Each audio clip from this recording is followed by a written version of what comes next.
रहस्यमयी गांव जहां लोग रातों रात गायब हो जाते हैं। मित्रों नमस्कार। प्रस्तावना। भारत के एक दूर दराज क्षेत्र में बसा एक गांव जिसका नाम चंद्रपुर था, वो आज भी एक रहस्य बना हुआ है। ये गांव कभी खुशहाल था, लेकिन एक रात कुछ ऐसा हुआ जिसने इसे इतिहास के सबसे बड़े रहस्यों में शामिल कर दिया। इस गांव के लोग एक ही रात में गायब हो गए और फिर कभी नहीं मिले। ये कहानी उसी गांव के आखिरी बचे व्यक्ति की जुबानी है। अध्याय 1, चंद्रपुर की शांति। चंद्रपुर गांव प्रकृति की गोद में बसा हुआ था। चारों ओर घने जंगल, बीच में एक नदी और गांव के लोग शांतिपूर्ण जीवन जीते थे।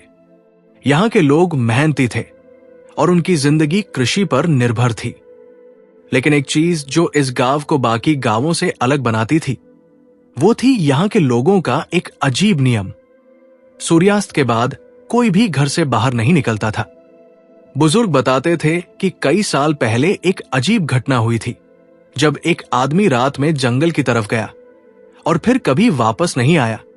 लेकिन लोग इसे सिर्फ एक लोक कथा मानते थे, जब तक कि अध्याय 2, अजनबी का आगमन। एक दिन गांव में एक अजनबी आया। उसका नाम था अर्जुन, जो एक पत्रकार था। उसने सुना था कि इस गांव में कुछ रहस्यमयी घटनाएं होती हैं, तो वो इन बातों की सच्चाई जानने के लिए आया था। गांव के मुखिया ने उसे बताया, बेटा, सूरज ढलने से पहले गांव छोड़ दो, यहां रात में रहना सुरक्षित नहीं है। लेकिन अर्जुन को इस बात पर यकीन नहीं हुआ। उसने फैसला किया कि वो गांव में ही रुकेगा और देखेगा कि रात को आखिर होता क्या है। अध्याय 3, भयानक रात की शुरुआत। रात होते ही अर्जुन ने देखा कि सभी लोग अपने घरों में बंद हो गए।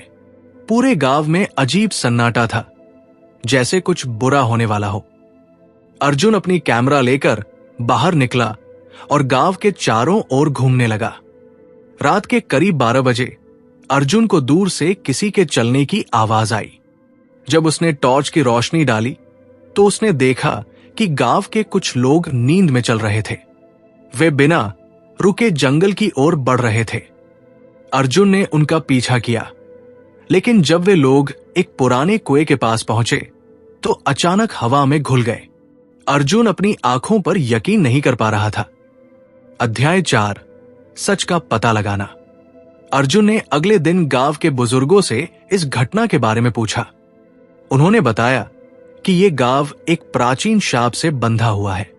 बहुत पहले यहां एक तांत्रिक आया था, जिसने इस गांव को शाप दिया था कि हर साल पूर्णिमा की रात को गांव के कुछ लोग अदृश्य हो जाएंगे। अर्जुन ने सोचा कि यह कोई मानसिक बीमारी भी हो सकती है, लेकिन जब उसने पुराने रिकॉर्ड खंगाले तो पाया कि पिछले 100 सालों में गांव के कई लोग इसी तरह गायब हो चुके थे। अध्याय 5, आखिरी रात। अर्जुन ने फैसला किया कि वो एक बार फिर उस कुएं के पास जाएगा। इस बार वो पूरी तैयारी के साथ गया। जैसे ही घड़ी ने रात के 12 बजाए, उसे फिर से वही लोग दिखे जो नींद में चलते हुए कुएं की ओर बढ़ रहे थे।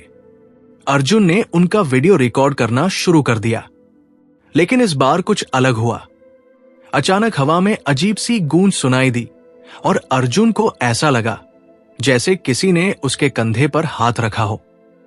जैसे ही उसने पलट कर देखा, उसकी चीख निकल गई। उसके सामने एक अजीब साया था जो धीरे धीरे उसकी ओर बढ़ रहा था। अध्याय 6, गांव का अंत। अर्जुन बेहोश हो गया और जब सुबह आंख खुली तो उसने देखा कि पूरा गांव खाली था। सभी लोग गायब हो चुके थे। उनके घर, सामान, सब कुछ वैसा ही था, लेकिन कोई इंसान नहीं था।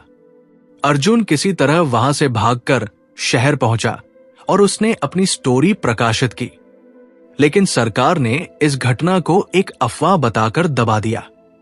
आज भी वो गांव वीरान पड़ा है और जो भी वहां गया वो कभी वापस नहीं लौटा।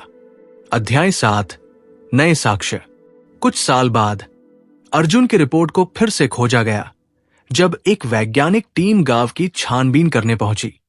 उन्होंने वहां के कुएं की गहराई में एक रहस्यमयी शिला पाई, जिस पर अजीब से चिन्ह बने हुए थे।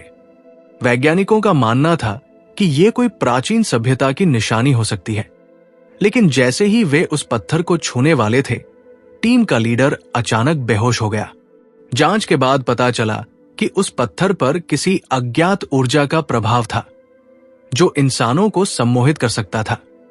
क्या यह गांव सच में शापित था या वहां कोई वैज्ञानिक रहस्य छिपा था? निष्कर्ष, यह कहानी आज भी अधूरी है। अर्जुन की रिपोर्ट, वैज्ञानिकों की खोज और गांव के रहस्य ने इस घटना को और भी गहरा बना दिया। आज भी अगर कोई उस गांव में जाता है तो वो वापस नहीं लौटता। क्या यह सच में कोई शाप था या कोई वैज्ञानिक कारण? ये कोई नहीं जानता, लेकिन अर्जुन की कहानी ने यह साबित कर दिया कि कुछ रहस्य कभी सुलझाए नहीं जा सकते।